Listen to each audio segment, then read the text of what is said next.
Welcome. I'm James Calicut, waterfowl and upland game bird extension specialist. I'm Mark McConnell, assistant professor of upland birds at Mississippi State University. Dr. Brian Davis, professor, waterfowl and wetlands conservation. The three of us are all biologists and hunters. Join us for discussions about game bird conservation and management and the science behind it. Of course, we'll also have conversations about bird dogs and bird hunting as well. This is Game Bird University. All right, well, we're going to have a really awesome conversation today. It's going to be even better because it's all going to be about ducks, the whole show. We have a really good friend and colleague of ours, Dr. Heath Hagy. And Heath, tell me if I messed this up, but you are the project leader for the Habitat and Population Evaluation Team for the Fish and Wildlife Service. What a mouthful. That's exactly right. I can create some more acronyms or something to throw in there too, if that's helpful. Yeah, well, we heart acronyms in the wildlife profession, so. Is there an acronym for that? Yeah, U.S. Fish and Wildlife Service, right? HAPIT office, Habitat and Population Evaluation Team. We are it's a joint office between R3 and R6, which is Region 3 and Region 6 of the U.S. Fish and Wildlife Service National Wildlife Refuge System. I can keep going. Jeez, we won't be able to fit all that on the screen. All right. Yeah, it wouldn't. I was going to put it down there, but it wouldn't fit. Yeah. Well, yeah, we're excited to have Heath here. Like I said, we've been friends for a long time and colleagues. And I worked for Heath when I was an undergrad on his PhD project when he was working on his PhD here at Mississippi State. Heath's had a tremendous impact on me as a fledgling biologist way back in the day, and I've always leaned on him throughout my career for questions. So I'm really excited to have Heath here. And Heath, I don't know if you should take this as a compliment or not. I will let you decide. We typically don't allow Mark to engage in these waterfowl conversations. I wondered about that. Yeah. Hey, I published 3 duck papers. I at least get a seat at the table. He said if Goose was going to be on the podcast, he had to be on the episodes that you were on. So take that as a compliment or not, I'm not sure. But we're excited to have you here. I appreciate that. Yep. I figure, game bird, like Bob White's, they're game bird-ish, right? So I'll tell you the real reason is because the last episode where we had a quail biologist on, Calicut found every opportunity he could to interject ducks into it.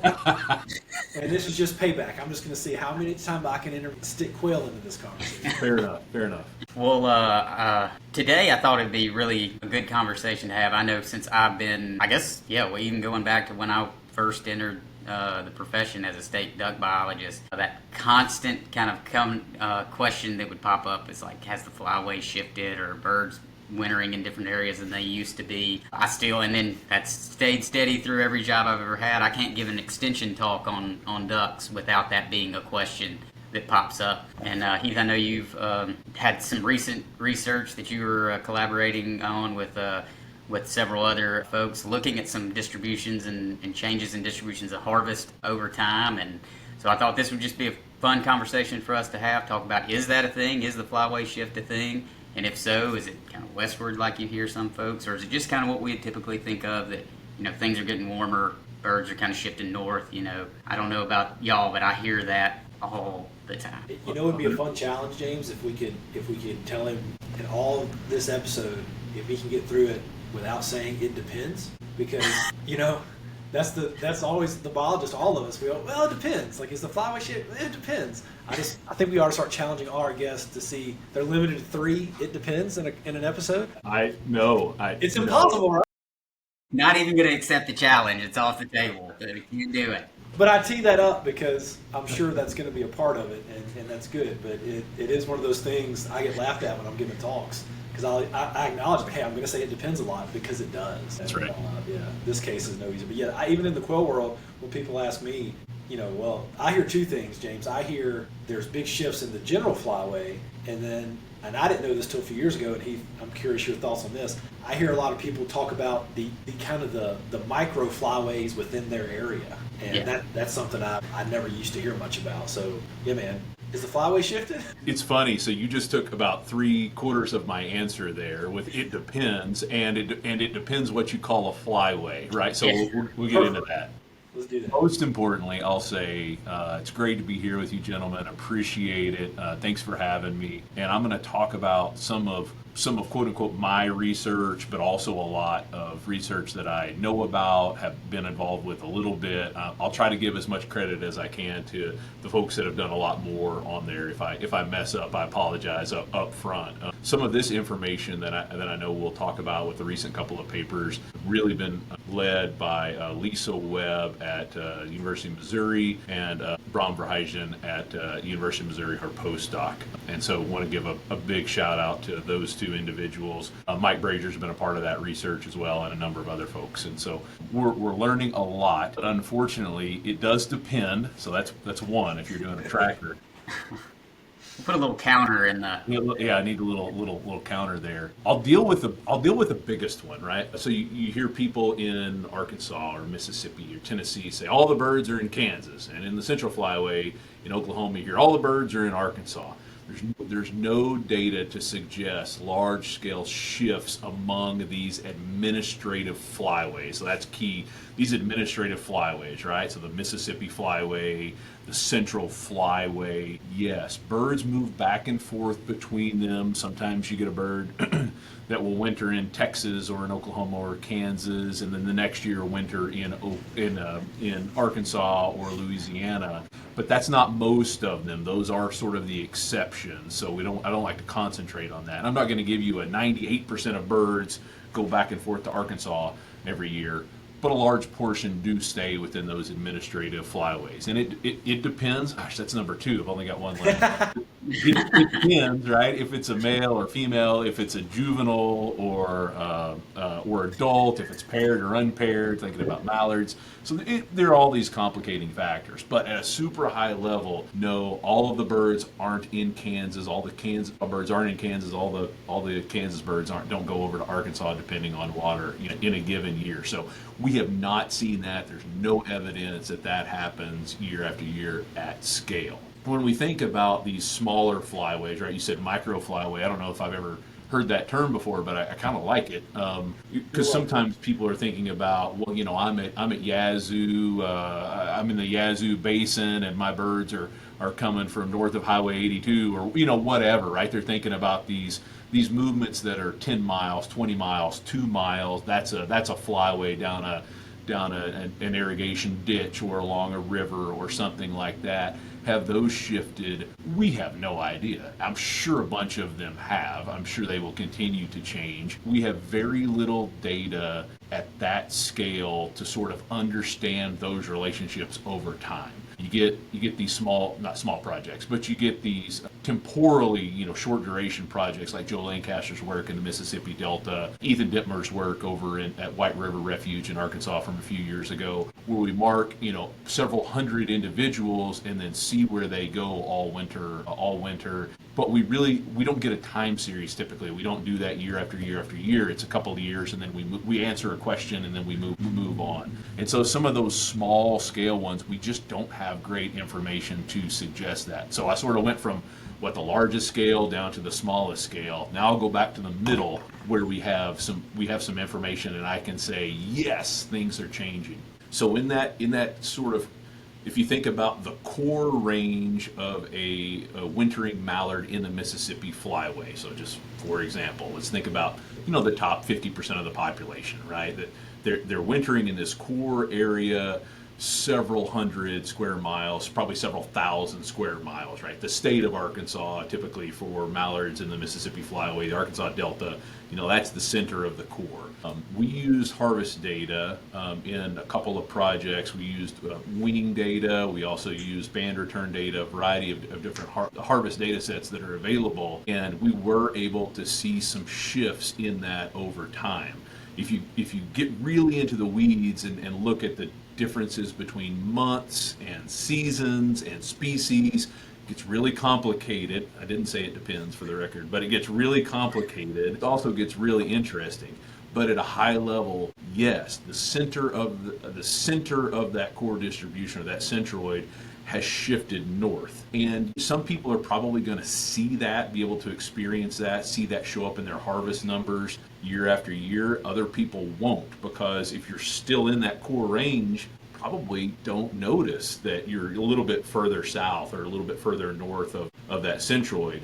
If you're in middle Louisiana, and that centroid all of a sudden, is north of you, where you used to be near the center, you're going to feel those effects much more than that somebody that's north of you. So on the edges of these of the sort of the distributions, those are going to be very evident. In the center or north, they're not going to be super evident probably in the harvest and for what people see. So it is a little complicated, and it kind of depends where you are. But yes, our Louisiana hunters, especially central and southern Louisiana hunters, who chase mallards, are they experiencing very different numbers of birds than they used to? 100%, absolutely. Are all of those birds in Texas? Absolutely not.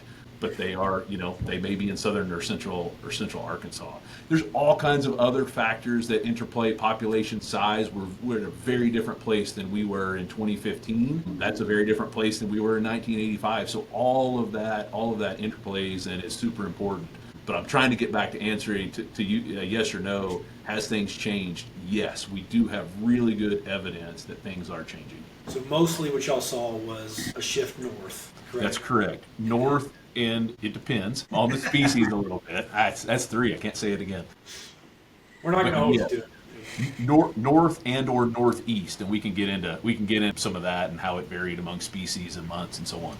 And that is it very much based on like the breeding populations, those birds are coming from, whether they're Great Lakes mallards or prairie mallards or... Very much so. In fact, that was one thing that was kind of hard to deal with in some of the analyses, and Brahm had to spend a lot of time dealing with that, and became a limiting factor a little bit because band deployment has changed in space and time. Actually, a much larger proportion of bands are on mallards anywhere deployed in the Great Lakes region than 20 years ago, when a much larger proportion were deployed in the prairies of Canada and the U.S. and control for that. And so we actually see some very different signals in those shifts, whether you are talking about the Great Lakes mallard population or the sort of central prairies population. The Great Lakes population, those shifts were much larger and sort of pulled to the northeast, whereas the shifts were much more subtle for mallards from the prairie populations. Yeah, I was wondering how much that changes in banding effort and location over that study's time period. From what y'all go from 1960 to 2019, 2020, That's somewhere right. around there. That's right. Yep. And I wonder that because that conversation comes up a lot, in the Flyway meetings and such, like where we've historically banded and, with funding and all that, and, those areas and that effort changing over time. I wondered, how much that could monkey with things. It absolutely can. And some of the previous analyses actually that have shown no substantial shift, or it was very, very subtle. One of the issues was that they either didn't have enough data, or their questions were slightly different, and they didn't break apart those breeding populations, and so it masked a lot of those actual shifts because of the variability associated when you sort of lumped all that data together. It's not saying they were wrong.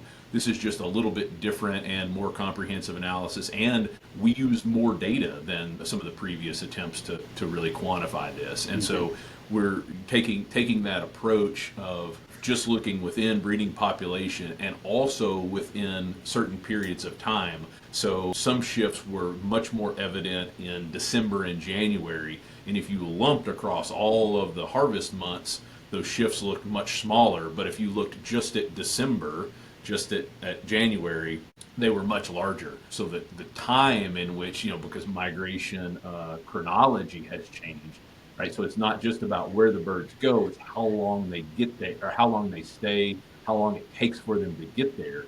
All of these things are acting, and there's some interesting information that we have that chronology has crunched down a little bit. So even the birds that get to the Mississippi Delta, maybe they only spend 30 days instead of 90 days in the past. So Heath, what is the, sounds like there's fairly good evidence that over that several decades y'all looked at, there's been a northward shift in terms of these distributions of harvested birds that are banded.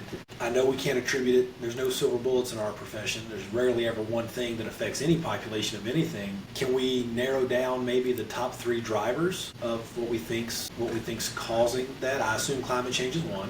I'm assuming land use changes for lack of a better word. That's a broad catch-all term. Is that the two biggest ones, or what are you thinking here? We think so. Actually, we're working on a manuscript to try to quantify that right now. So I don't have the, and I suspect even when we're done with this final analysis, we probably won't fully understand all of the reasons why things are changing. I certainly agree that a changing climate, people think about temperatures, but it's also precipitation patterns, the way we interact with water on the landscape, either draining or putting up levees, the things we do to interact with that water on the landscape changes as well. All of these, the crops that we plant when we go through different changes in precipitation patterns, moving away from rice, moving to rice, all those are super important on many areas of the winter grounds in the Mississippi and Central Flyways, and so probably all those things interact. Another thing, especially with that Great Lakes population that we haven't touched on yet, is the integration of genetic material from game farm mallards. And there's some information to suggest that that's a different critter. They're not as willing to, some of them act fairly wild,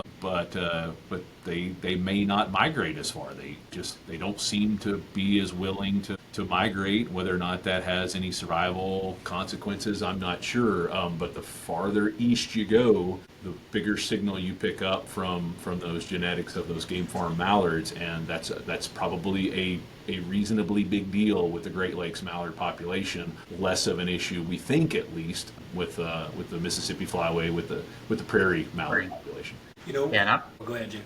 I was just going to say, bringing that up, I've wondered how much of an influence we have with that. I don't guess we've done there's been a lot of published work out there as far as looking at, where our birds here, are really kind of coming from as far as between those two populations of prairie mallards versus Great Lakes mallards. I know we did some playing around with it, at one point back, when we were all at state together, and kind of showed, a lot of eastern Mississippi ducks were Great Lakes, and eastern kind of coming from that neck of the woods, and your Delta birds harvested in the Delta were more likely to be prairie birds, that sort of thing. But that's right. I wonder if there is where some of our different groups that are coming here, it may be Great Lakes birds, maybe some of these earlier, I think the big term everybody likes to use now is photoperiod ducks, that's become I never would have thought that would have been rampant amongst, our hunting population, referring to ducks as photoperiod ducks, but that's good to see that getting that tuned into it. But some of those early mallards and such, if some of those are coming from that Great Lakes, that makes that introgression issue a much thing, because what some of the stuff Ben Lucanen and others have shown with some of those birds not being as likely to migrate much further south past, say, Kentucky or somewhere like that. That's concerning a little bit, and to us down here for sure. 100%. That's exactly Ben's stuff was what I was thinking of, and I'll also acknowledge Dr. Phil Lavretsky's work. I am way outside of my wheelhouse into the genetic stuff. Didn't mean to take us there, but Dr. Lavretsky could do a great job. His lab has done a prolific amount of research recently on this topic, and he really dialed into some of these mechanisms. So he can really take you a deep dive and probably clean up some of the stuff that I'm speculating on. But I agree, some of Ben's work is really interesting, and very few of those marked birds went a long way south. Matt Palumbo stuff before that, not dissimilar results, and so you wonder if that's a long-term thing that we just didn't know before, or if that's something that's really already changed and is not something we can do much about. I don't know the answer to that, but the more we get out of that Great Lakes region, the more interesting the story becomes, and I think complicated, and again, knowing what a large percentage of our preseason banding effort now actually occurs there versus just emphasizes that we have to control for that if these birds are going to exhibit very different migration patterns, which evidently they. I want to circle back to the land use thing again, because I don't think I'd even ever said micro flyway before today anyway, but for now I want to make sure we don't put that term out there, assuming people listen to this. God help us if that becomes the new talking board narrative. But I'll tell you why I thought of it, or when I hear what I usually hear, and then I want to get it back to land use, especially use Mississippi as an example, because James and I talk about this all the time. So when I was doing ringneck work in South Georgia, that's probably the first time I heard somebody talk about it. They were talking about their ducks, and they would say our flyway, and they were under the impression, some of the people down there, that ducks they were shooting there were taking a beeline course from one spot to another spot, and they were, at the time, they were convinced that ringnecks were roosting on the coast, which I knew wasn't probably the case, but we were whatever. But that they kept saying our ducks do this. This is their flyway. Okay.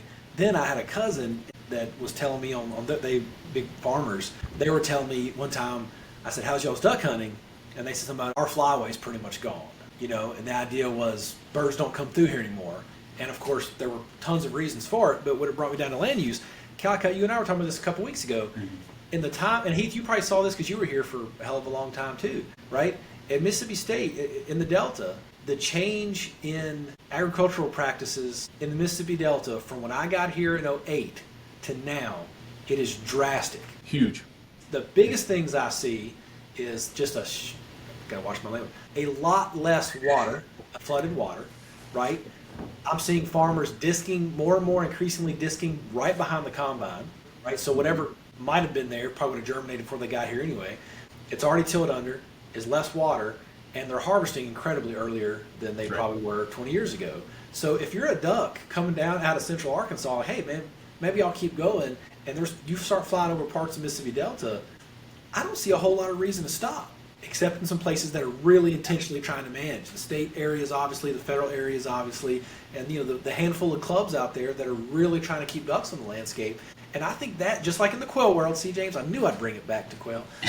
Just like in the quail world, people like to assume that nothing has changed on their property. I'm doing things the same way I did in the 70s, and that's rarely the case. But even when it is, if they just get on Google Earth and zoom out a little bit, you realize you may have. Rarely are you the one not changing, but the landscape and the land use has changed way more than people realize. Mm-hmm. And it seems like there's a time warp where all of a sudden they go, oh my God, that stuff's not happening anymore. And then it connects to, oh wow, their duck season has been, I'll speak for like the few Mississippi Delta duck hunters, more variable. I won't say their duck seasons are terrible, but the variability in success by harvest birds has been quite dramatic. I think that's fair to say, right, Calicut? Yeah. Some years are crazy bumper years. What was that? We were talking the other day, what was it, 11 or 12? When the northern half of the state, that was the year we had all the ducks here, and everybody had like a record season. Yeah, 2000, wasn't that 10? It was 10 maybe, I can't remember. Yeah. But it was some crazy year. 9, 10 season. And then a couple years after that, it was brutal. Or like last year, I mean, we didn't have water or weather until the last week of the season down here, so not a great year. So I think the land use change is one of those things that exacerbates the my flyway model. Yeah. And then just it perpetuates that assumption that, well, the birds just don't come through here anymore. No, they might not, but it has nothing to do with the fact that you had a flyway. It's that the landscape has just changed around you. There's no reason for a bird. I mean, drive through the Delta on Christmas Day, which I have to do a lot, and you tell me how many spots a duck could land. Yeah, I think you're spot on with that, Mark. I hear that all the time. I know every time we're at the camp, probably my uncle says, well, we're just not in a flyway. We're not in the flyway anymore. Well, where is it? Is it, Charleston over on the west, or east side of the county? What are we talking about? But most of the time you can pinpoint it back to that. Like, folks, they don't realize that if, like you said, even if they think nothing's changed on their property, maybe it more or less hasn't as far as management, but they don't see the difference in those practices they're doing. There's changes in those agricultural practices they're having, but certainly they're not, maybe a lot of times, not looking around them and seeing where the landscape, maybe more people around them used to winter flood, now they don't. They're an island of habitat and a sea of a moonscape of dirt, out there. And historically, they had 10 or 12 neighbors that used to flood for ducks. And, getting back to the agricultural stuff, I mean, it's been 20 years since like Stafford and Josh Stafford and Jennifer Cross and everybody in Houston and all those folks evaluating, post-harvest abundance of waste grain for all these different crops, rice, soybeans, milo, corn, whatnot. I mean, and it wasn't a lot. It wasn't good then, It wasn't good then.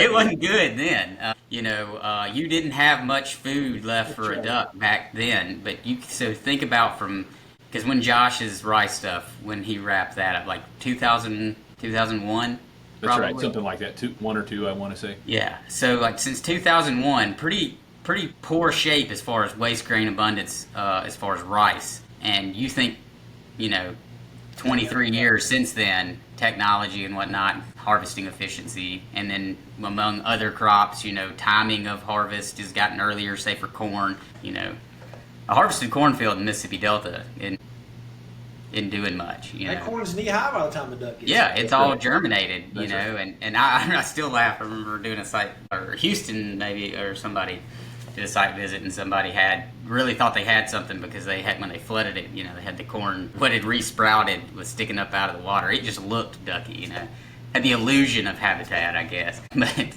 you know, there's just really not a whole lot out there for them in those. So That's it's another term we that don't use lands- enough, is the illusion of habitat. The illusion we need of to make that habitat. more common term.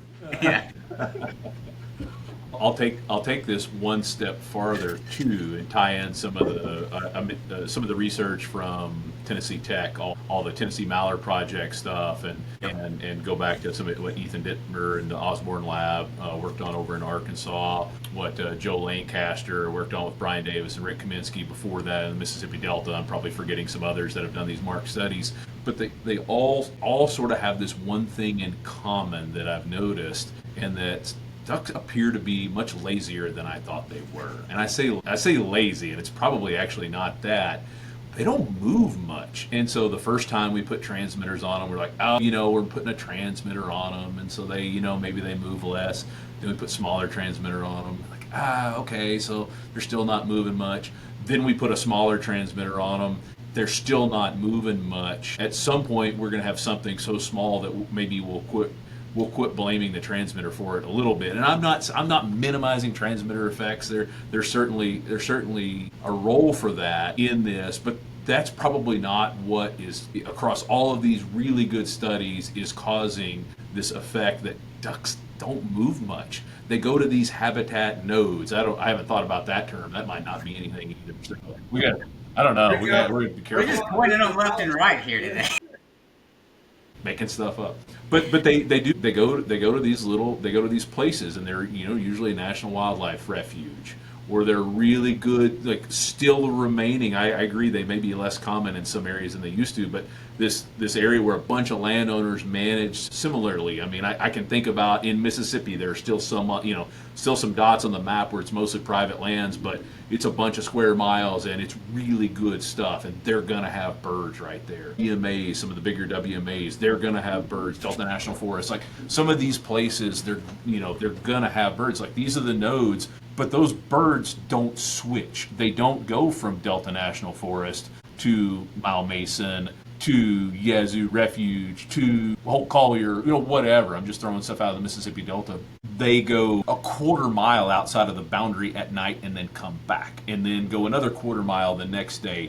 Their home ranges are incredibly small, much smaller than what I would have thought. And this phenomenon is playing out in different areas with really good technology now, and birds are surviving and coming back.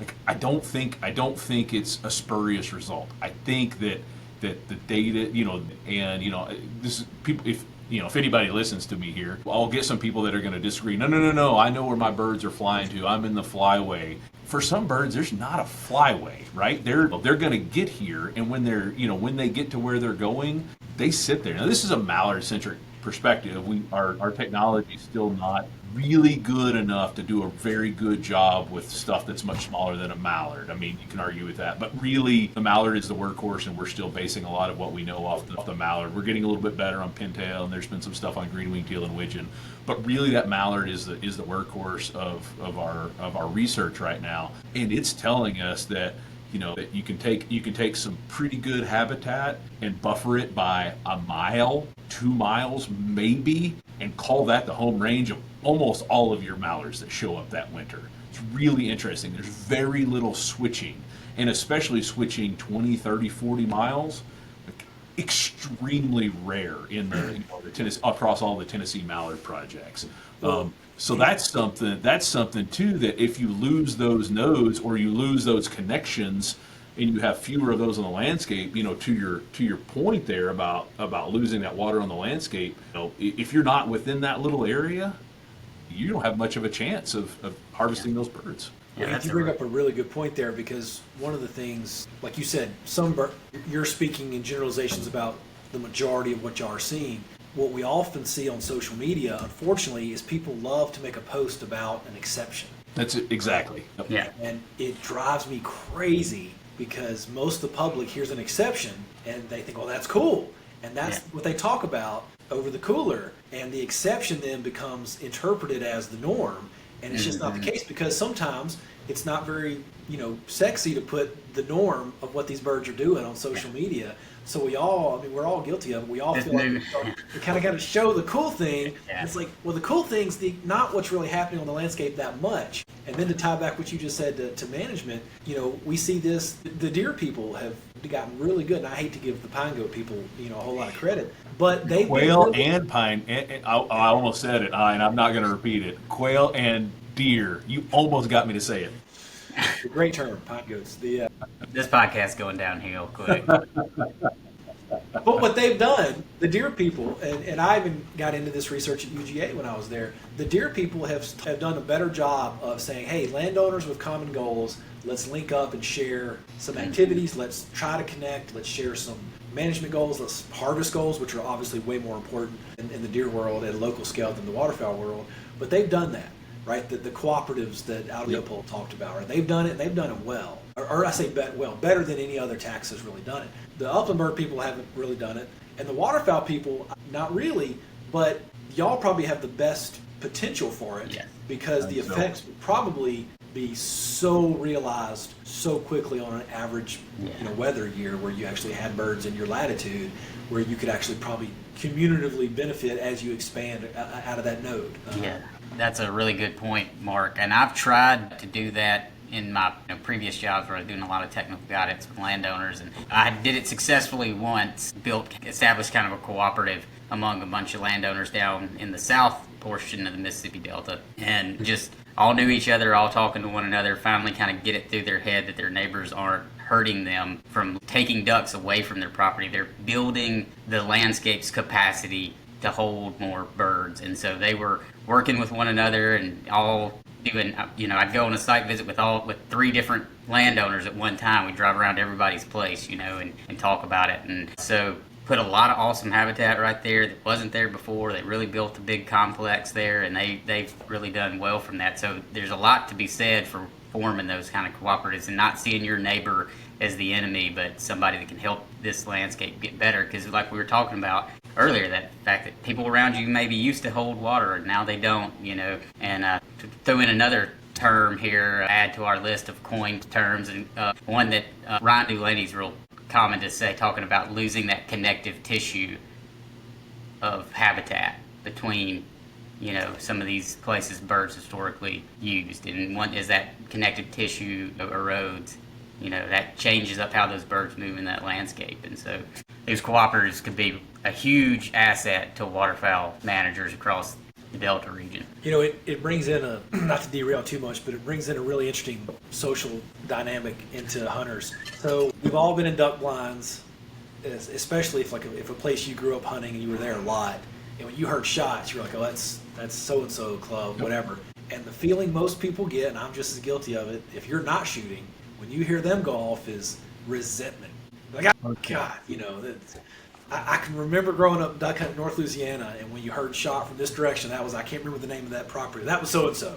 And then, it was frustrated. Turkey hunters, same way, right? Hear a shot on your neighbor's property, you could not be more frustrated.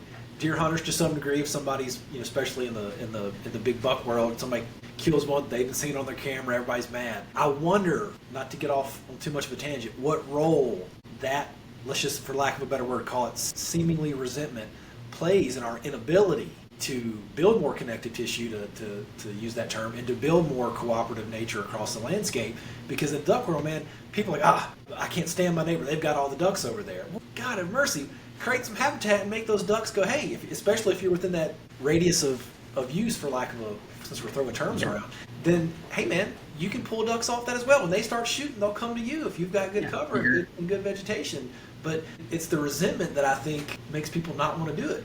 just need to turn that more into like, well, okay, well, what do they have on that property, and what What am I doing component is wrong? missing on their property that I could have on mine that would complement it, and add more of that wetland complex that we are all real familiar with. 100%. And I'll fall on the sword here.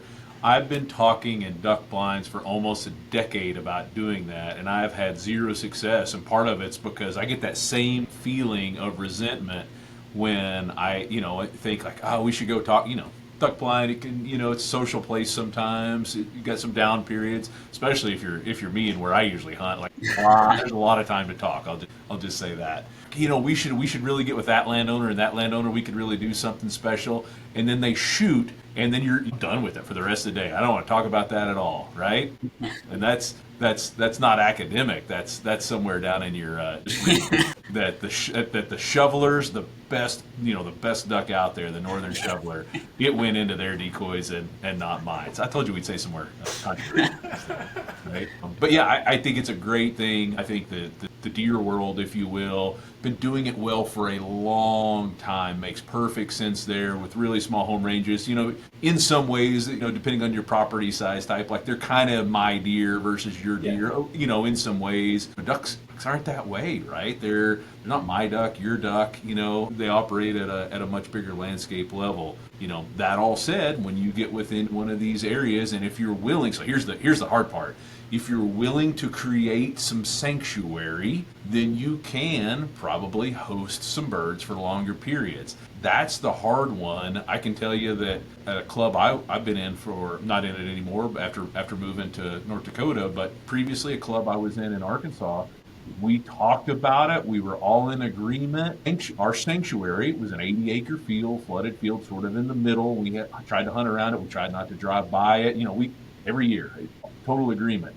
The minute that thing loaded up, somebody was not going to be in agreement about sanctuary anymore. Those shiny green heads are hard to walk away from. Hard, right? I mean, right? You're the green-headed shoveler, exactly right for us, right? Really, really challenging, and that's a social. That's kind of a social thing, and a little bit of a. You hear them shooting over there. It's really hard to know, like, hey, I've got them right there. I've got them 400 yards away. They're sitting there. I could go in there and set up a blind, and I could have probably a really good hunt. That's really hard to maintain a sanctuary area without an agency telling you can't get in there. I think that's the hardest part of that, is not just we're all going to flood our fields, but we're all going to flood our fields, and we're going to agree to pay for this, to not hunt it, right in the middle or somewhere. It's a really hard thing to pull. That temptation is hard to fight. That still reminds me of there's a property I was on one time in Arkansas, and they had mostly like several green tree reservoirs they were hunting, but then they had a lot of rice around, and they had planted this real small field and left it unharvested with rice and flooded it, and it just got slapped full of ducks. It was their sanctuary, and I always assumed like they just kept complaining about it, and I thought, well, like they're all in there, they're not using the woods or what have you, and I thought, well, I'm sure they're going to go in there and hunt it, but instead they just drained it, and so we're just taking it away from them. They'll have to go into the woods. Oh my god. They just pulled the boards on the know. way out from a particularly bad hunt where I think they had shot, actually, I don't know how big the opening in the woods was, but they shot shoveler in the woods that day, and they were like, I don't know. We've definitely switched from a biological problem to a social problem really quick here. I avoided human dimension, social stuff as much as I could as an undergrad, and it's become an increasingly part of my program because there's just so many things we just don't understand that would probably help us. And here's this even crazier is once we understand, or we think we understand, how almost all the social science literature on wildlife management is about understanding landowner perspectives and motivations. That's right. Nothing teaches us what to do next. What do you tell them? All right, so you're motivated by this. Well, what do you need to hear? And we just don't know how to do that. It's keeping me up at night because I can't stand it. I don't know how far we want to get into sanctuary stuff on this one, but because there's a ton that we can ask there. But of course, I'm not a waterfowl biologist. But with the handful of waterfowl properties I have worked with, that agreed that sanctuary was a priority. they are increasingly the most successful at the end of the season. I'd say that almost small sample size for me, probably a larger sample size hopefully for y'all, but it's almost like it's not even a question. If birds are here and you are not whacking and stacking them all day long, I mean, even Ian Munn's place, bless his heart, he passed away. His place down, I can't remember which county that was in, but they did their sanctuary a little bit different. They didn't. I don't remember if they had an exact area you couldn't hunt, but I do remember they monitored pressure really, really, really, really well. And if an area had been hit for a while, it got laid off of to a certain degree. And you think about places like Honey Break down in Louisiana, they don't really have to create any actual refugia because they have so much waterfowl habitat. Yep. They don't even hunt all their holes in a year, and you drive around any of that property on a full day on a Saturday at the peak of duck season, and I mean, I'm sure Drew Keith could tell me if I'm wrong, but I'll be willing to bet more than 50% of that property has ducks on it that doesn't have a hunt unit. And that's their ability. I mean, of course, they're also uniquely positioned and managed incredibly well, but the ability to just have so much land that has got food on it that's not being hunted, I just can't help but think that's a huge part of their success. I'll tee off of that, and I'll take us back, and we can come back to this if you want to. But to go back to the landscape change, duck distribution changed. What's interesting is that sort of designated sanctuary, we have way more of that on the landscape than we used to because we've added more to the refuge system. WMAs in all the states are essentially acquiring land. Now, I don't know what the net result is, but like designated sanctuary, typically some agency owning it or a conservation entity and designated as sanctuary areas that you don't hunt for long periods of time, that has grown over the last 100 years. Has that impacted migration? I don't know. I have to think probably not at a huge scale, but locally within a township, a range within that area, probably.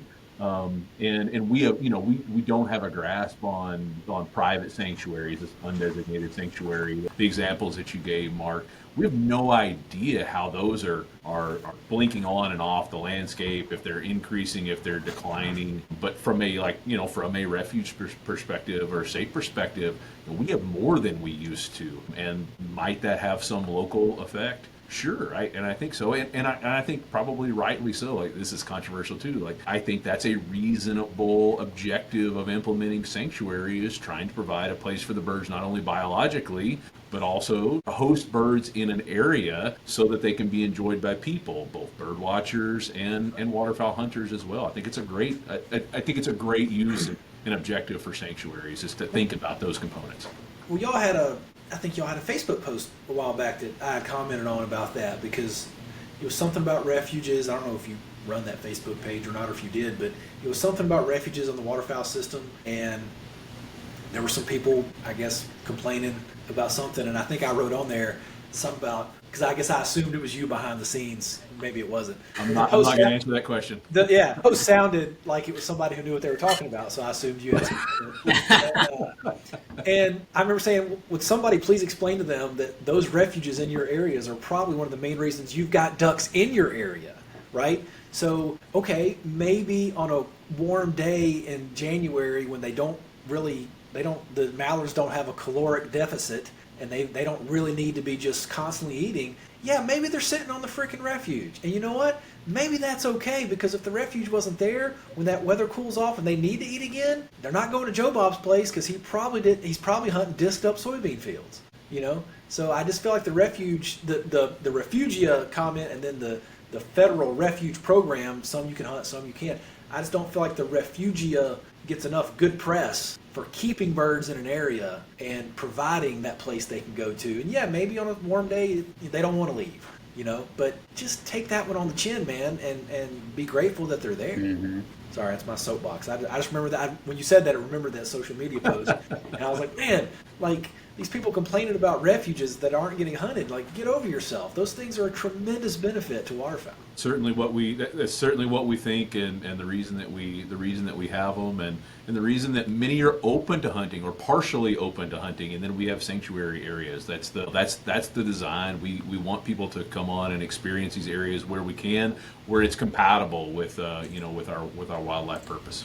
Yeah, I think and you can see that's why so many private clubs, if they can commit to it, like to our conversation earlier, if they don't succumb to that temptation to hunt it, that's why they do it. It's because you can hold birds, because there's a lot of little pockets of the Delta that don't have a public refuge somewhere nearby. So somebody's got to have some of that to kind of keep birds held in an area. And so if you can have a portion of your property that's sanctuary, or to Mark's point, a property so large and well managed, but with so little hunting pressure that even if you're moving around that property, somewhere in there is getting, a lot of consecutive time without disturbance, That's exactly right. What we really don't have, because the science hasn't been there for us to do it, is a comprehensive plan of we should have a sanctuary here, we should have a sanctuary here at the scale of wintering waterfowl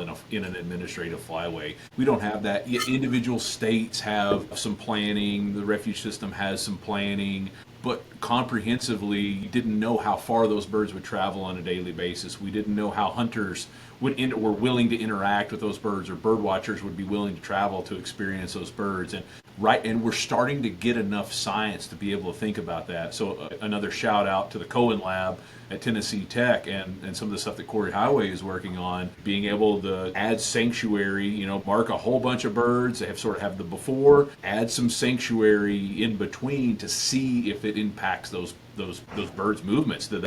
Will they colonize these new sanctuaries? Do you get different birds, so you don't get birds to move off of one to switch, but you get new birds and different birds to colonize one? So that's something really interesting stuff that we're working on. We've seen heat maps that, like, all of the food is here, or we in the prairies.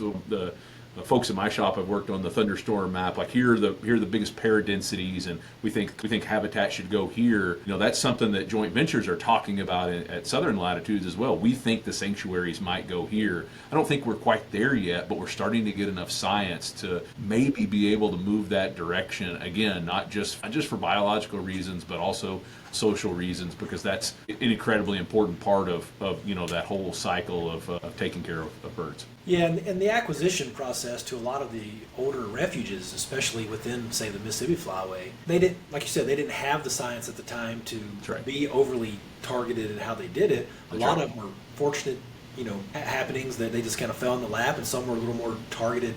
But you bring up an interesting model, like if the goal is to put more refugia and or quote-unquote federal refuges on the landscape, or either one, you're right, the science is getting to a point now where you can make a more informed decision there than just somewhere within a flyway. That's right. But yeah, I'm still having, Brad won't listen to this, but if he does, you remind him. I knew him as a deer biologist for so long. I'm still dealing with the transition to him as a waterfowl guy, but they're doing some really cool work. I love the social media stuff they're doing. That's right. And again, I think it's great to give hunters, especially, more and more information, so we don't have to dispel some of these myths that they've got into. Calicut, I don't know where we're at on time. The other thing, if we had time to get into it, because I know y'all want to do the sanctuary one later, is the stuff about not just sanctuary, but leaving water on the landscape after duck season. Because Heath, if you remember when you and I talked after Tori was finishing up her ringneck stuff, we didn't have really high resolution migration because we were saving the duty cycle to what the landowner wanted. From what we could tell, man, it was on their way back. It was refuge, refuge, refuge. Or I'm sorry, on their way back. Because that was the only places that had water. And Calicut, you talked about this a lot when you're doing workshops. People always say, "Oh, the ducks are so many more ducks are here in February, and we should move the season." Or what's the other alternative? So our listeners can hear. Yeah, some of that. Yeah, so that's something I'm pretty passionate about, just because I got that so much back when I was a state duck biologist. Just February, that's what the phone calls are about. Or, man, they just showed up. Why can't we hunt into February? And I'm like, no, they didn't just show up. When the hunting season's done, folks are there's no need to hold that water on that ag field, from a lot of people's perspective. The farm, folks want to get it drained for, getting into the crop fields and all that sort of thing. And so people pull boards the last day of duck season. Well, those ducks still are going to remain in the landscape, for a good bit longer before they really initiate spring migration. And so they just pack into what water's left. I always use that analogy of like, well, if you live in a small town and you have 3 restaurants and you always go to the steakhouse and everything but the steakhouse closes, and then you have to wait an hour for a table at the steakhouse, you're not going to think, well, man, a ton of people just moved to this town, You're going to know it's because they don't have anywhere else to go. And That's a great analogy, by the way. I love it. It's way better than what I've thought of before. I love it. so that's always been my way, and they get it with folks get it with that resonates. Oh well, yeah, that makes sense. And so I think there's just we could probably do a whole episode just trying to push people to hold some water as long as I totally feel for our agricultural producers out there. You want to get into the field, you've got to do that. And so where's that happy medium from, like, when the latest you can hold water and it not impact the farmer is something I think a lot of us need to try to figure out how to balance there. That's right. And I'll get way out over my skis now. Back to what Mark talked about earlier with earlier and earlier harvest rates. Well, there's a couple of reasons for that. One, we have some shorter duration crops, but we plant way earlier too, right? Because we have different technologies. We also have genetically engineered seeds and varieties that we're able to do that. We have better pesticides, able to withstand some of the issues that may have contributed to planting time before.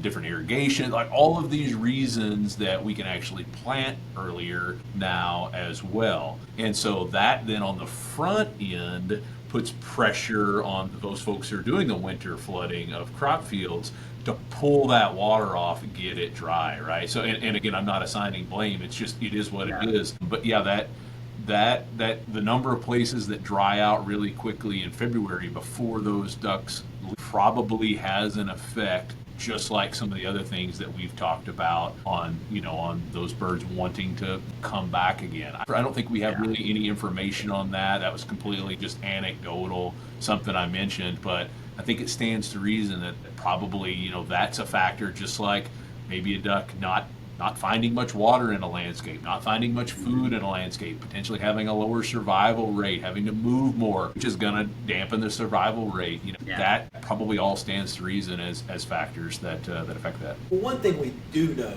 just across animal behavior, and it varies to the degree of this, the time scale on it, but we generally know that for most critters, and most birds especially, a good major life experience tends to have some indication on your use of that area, as does a bad life experience. Now, so for example, if you're in the prairies, and again, there's exceptions to this, but if you're constantly getting your nest depredated, there's a better chance, Keith, correct me if I'm wrong, and we can cut this out, but there's a better chance over the course of your breeding life as a hen gadwall, for example, there's a better chance of you moving to another nesting area than that site after repeatedly failed attempts than there is that you're going to stick and just screw it up every year, right? And you're right, we don't have as much information on that in terms of winter site fidelity, but there's probably something that we need to look into there. I would agree wholeheartedly. Whether it means a duck's going to come back because you left water on, I don't know, but if it doesn't hurt your crop, I can't see the downside of it. I got my brother-in-law to do it on his rice field a few years back, I don't know if he still does, in Arkansas, and he was sending me pictures of not just some ducks that were there longer than he would have anticipated, but just the shorebirds. And it was tremendously cool just to see all that.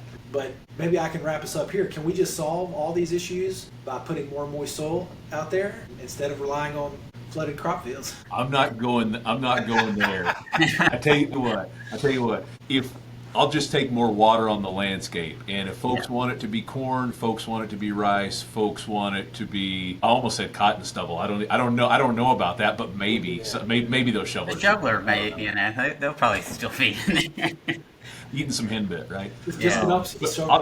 I'll take water on the landscape for wintering birds. We've got some information that suggests that in certain circumstances, winter precipitation, winter water, you can get a bump in recruitment that next year. It may, again, it doesn't, the breeding ground effects can swamp, what's going on in the winter. But when they don't, you can get some very positive benefits out of having a bunch of water on the landscape in the winter. Probably from birds being in better condition, probably from better survival, and a number of things that we don't have a great handle on. Yeah, So I tell you what, any water I can get, Mark, I'll take it. I would agree that because we may not have a whole lot of information on the degree of those cross seasonal effects, but yeah, more water on the landscape throughout winter. One, that's going to help us have the potential for holding more birds, and then we don't have it quantified in any way, but just what little, it's anecdotal, of course. But I did fly 2 February surveys when I was working for the state, and it was tremendous decrease in wetland availability, like back to November levels of water wetland availability. A lot of people pull their boards when they leave the blind on the last day.